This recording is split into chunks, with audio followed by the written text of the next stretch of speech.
Do not expect troubles, as they have a tendency not to disappoint. Chapter 14. The Brain. A broadcasting and receiving station for thought. The 12th step toward riches.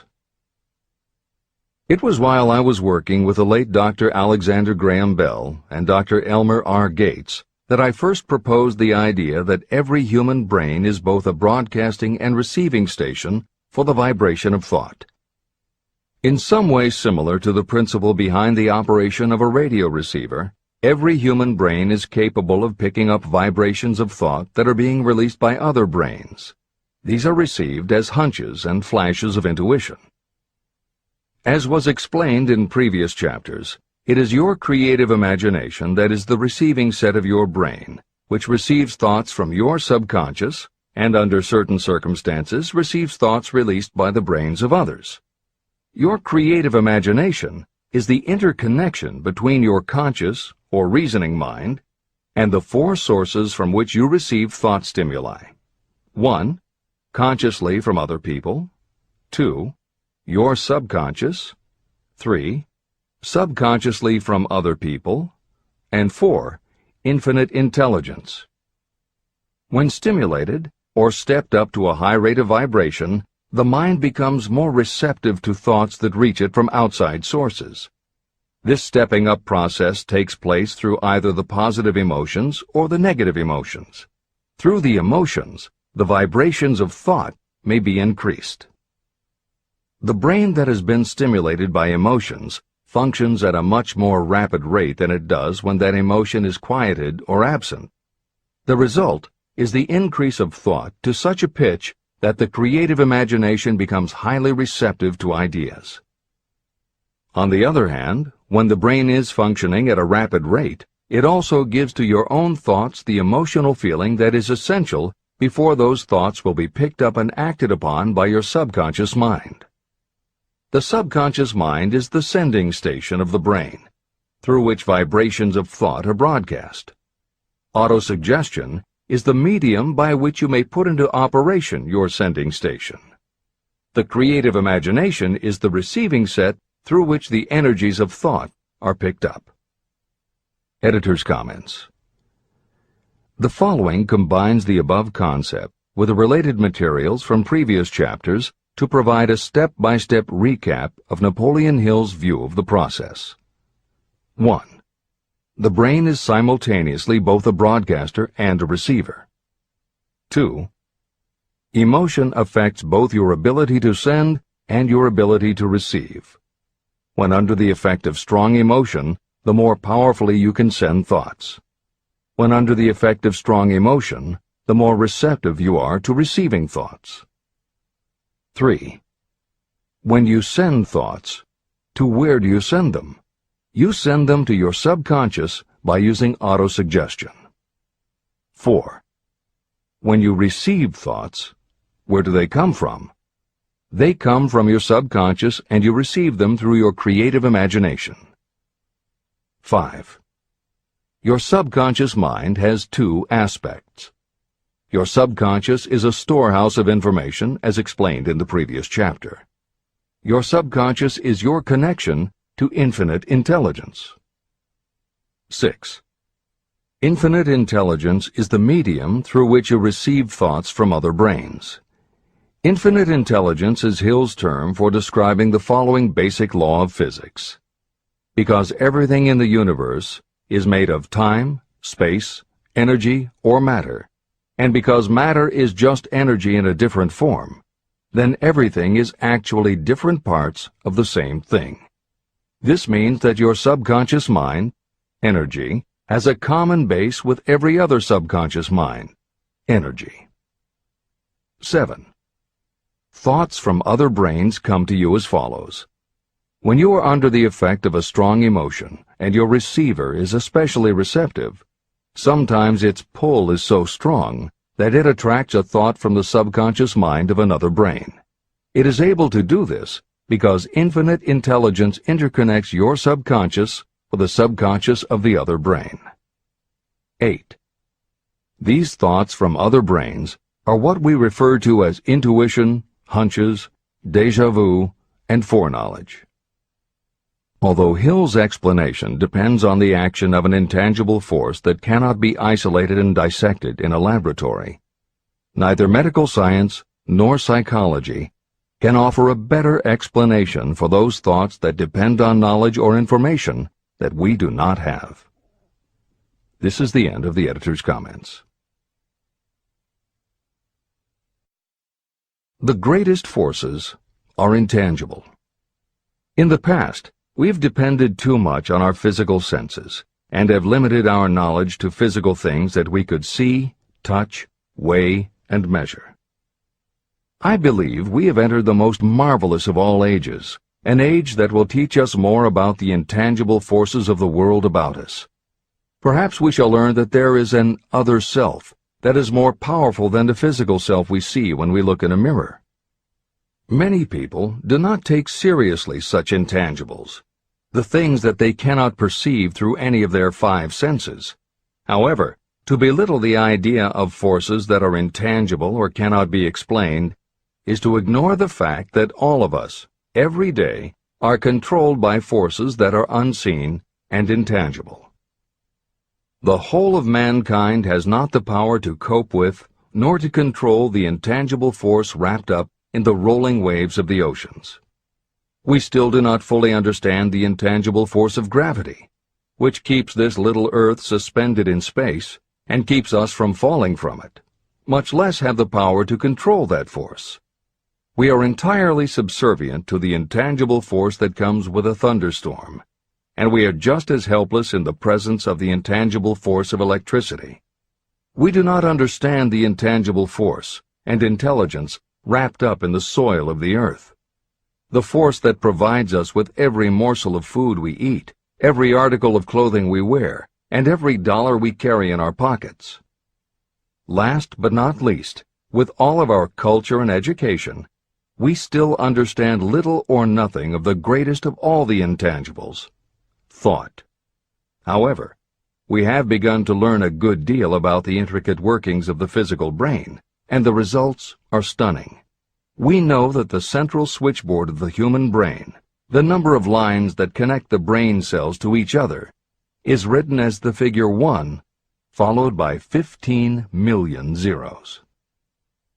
Dr. C. Judson Herrick of the University of Chicago says, "The figure is so stupendous that astronomical figures, dealing with hundreds of millions of light years, become insignificant by comparison. It has been determined that there are from 10 billion to 14 billion nerve cells in the human cerebral cortex, and we know that these are arranged in definite patterns. These arrangements are not haphazard. They are orderly. It is inconceivable to me that such a network of intricate machinery should be in existence for the sole purpose of carrying on the physical functions connected with the growth and maintenance of the physical body. Is it not likely that the same system, which gives billions of brain cells the media for communication, one with another, also provides the means of communication with other intangible forces?" Editor's comments. In the time since Hill wrote the above comments, we have learned a great deal more about the physical brain and how it operates. We understand much about the chemistry of the brain. We can measure the energies it releases. We know which areas control the various functions of the body and which areas affect memory, emotions, reasoning, and many other subtleties related to the thinking process. Through surgery, medication, and other techniques, we know how to prevent the brain from having certain kinds of thoughts. And we know how to encourage the brain to produce certain other kinds of thoughts when we want it to. For instance, a specific area can be stimulated, and you will have pleasurable thoughts. But we cannot yet control what those pleasurable thoughts will be, and we have no idea what the bits and pieces of information are that go into your pleasurable thoughts. With all of our advanced knowledge about the physical brain, we still don't know how to make it have a specific thought or idea, especially not an original thought or a creative idea. And medical science offers no better theory than Hill's as to how we could have an intuition or hunch made up from information that we don't have and were never exposed to. In short, the physical properties of the brain confirm that it is where the thinking process takes place, but it does not offer the answer to the question of how it happens, or how thoughts from one brain might travel to another. In previous commentaries, we pointed to the laws of physics as they relate to Hill's theory about the interconnectedness of all things. And although this is not meant to be a science lesson, it may reassure you to know that the work of renowned scientists lends support to the idea. Quantum theory deals with subatomic particles so minuscule that they are almost at the level of the basic stuff from which everything is made. Albert Einstein developed what is called the EPR effect, Einstein, Podolsky, and Rosen, and Irish physicist John Stuart Bell proposed Bell's theorem, both of which pertain to the concept that when two linked subatomic particles are separated from each other, when a change is made to particle A, the same change will instantly happen in particle B, even though the two are distant from each other. Another related concept is called the holographic brain or holographic universe, and is named after an unusual quality of holograms. It is a fact that if you cut a hologram in half, you don't get two halves of a picture. You get two separate but complete pictures. Cut either one of those in half, and you get another two complete pictures. Cut other pieces, and again you get whole images. Every part of a hologram has the whole of the information in the original. In the 1970s, Carl Pribram, a neurophysiologist at Stanford University, announced the results of his studies which suggest that memory is not in a specific part of the brain, but is spread throughout the brain like the image on a holographic plate. At almost the same time, renowned physicist David Bohm proposed that the workings of the universe were like a holographic image, that among all things there is total interconnectivity, and that all things influence all other things. In effect, every part of the universe contains the whole of the universe. That is probably more than enough science for most readers. The point is, Hill was not alone in his conclusion that through some intangible force, your subconscious shares interconnectivity with everything else in the universe. Previously, the example was given of the folds and bumps in a tablecloth, all being different, but all still tablecloth. Here is another way to envision the intangible interconnection of all things. Suppose you were to drill 5 holes in a wall, and have someone outside the room put their fingers and thumb through the holes and wiggle them. If you then bring into your room someone who only believes in tangible things that he or she can see, that person will see 5 separate objects that can move independently of each other. You may tell the person that behind the wall the objects are connected and all part of the same hand, but because they cannot see the connection and disbelieve anything they don't understand, the person will not be convinced. Neither modern medicine, nor psychiatry, nor technology can yet conclusively show us behind the wall. But the fact remains, we have all had a hunch about somebody, and it turns out to be right. A premonition that something will happen, and it does. Or a feeling that something isn't right with someone who is not there with you, and it turns out to be true. How does this information come to us? As mentioned previously, psychologist Carl Jung called the intangible connection the collective unconscious, also called universal subconscious. Others call it the totally unified theory, the great first cause, the universal mind, or spirit, and some see it as another way of describing God. Napoleon Hill calls it infinite intelligence and offers a common-sense explanation that allows you to work with a phenomenon, even if it is not completely understood. And that, after all, is what Hill was aiming for, to give you a way to access intangible forces that will help you turn your desire into reality. This is the end of the editor's comments.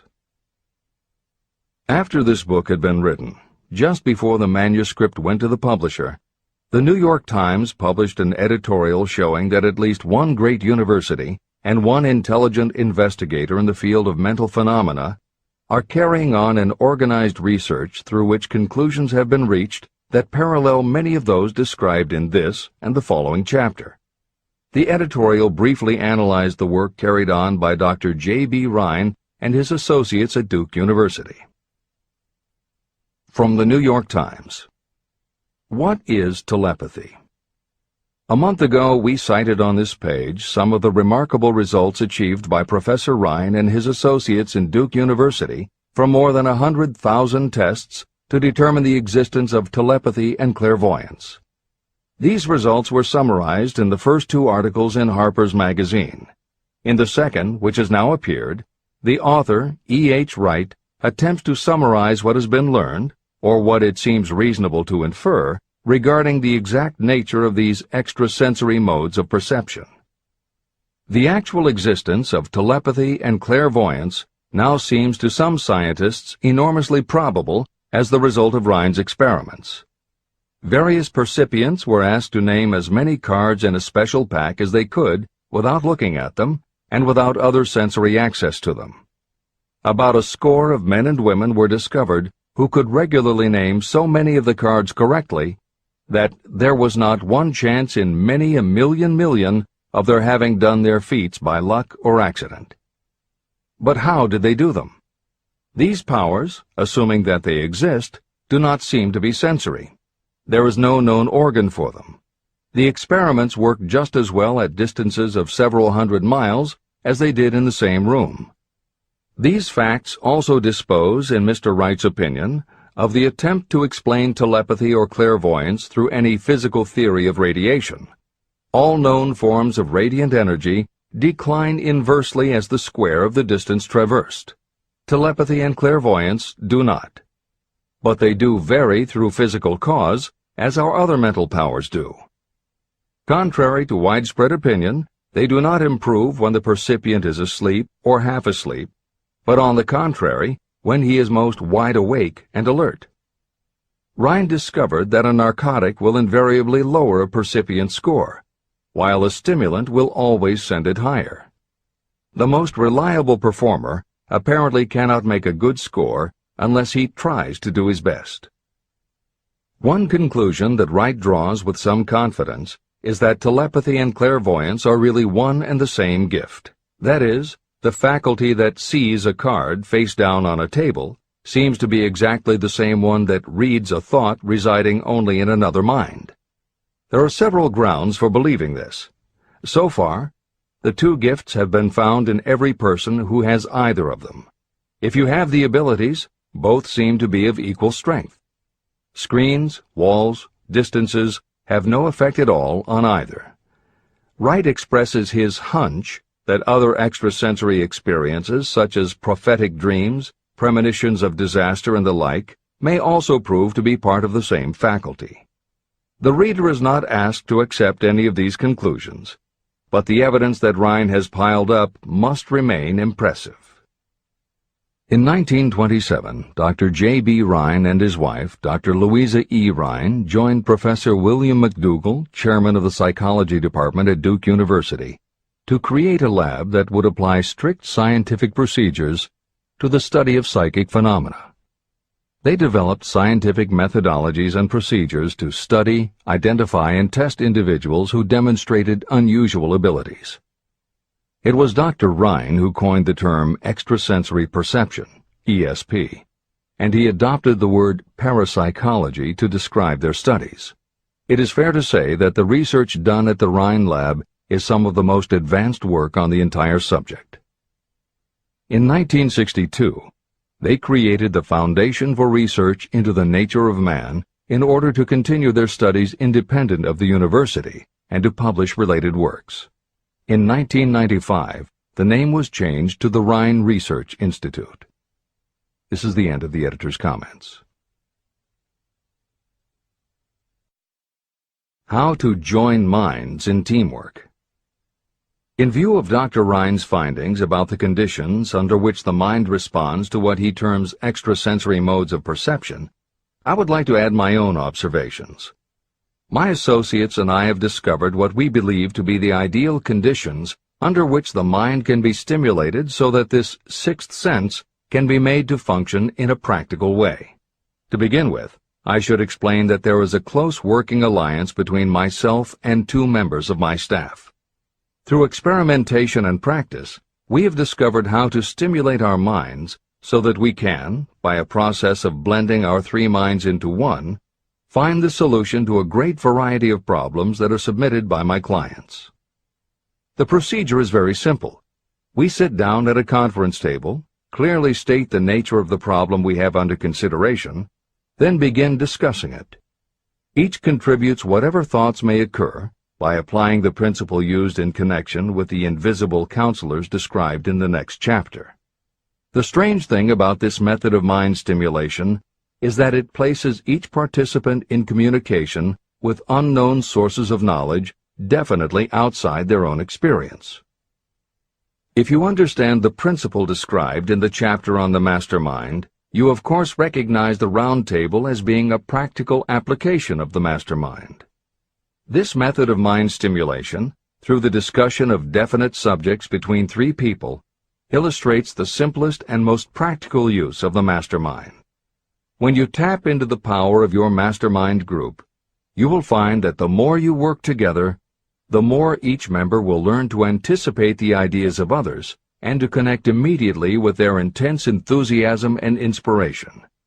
You cannot completely control this process, but the more you use it, the more it will come into play. By adopting and following a similar plan, you will be making use of the famous Carnegie formula described in Chapter 1. If it means nothing to you at this time, mark this page and read it again after you have finished the last chapter.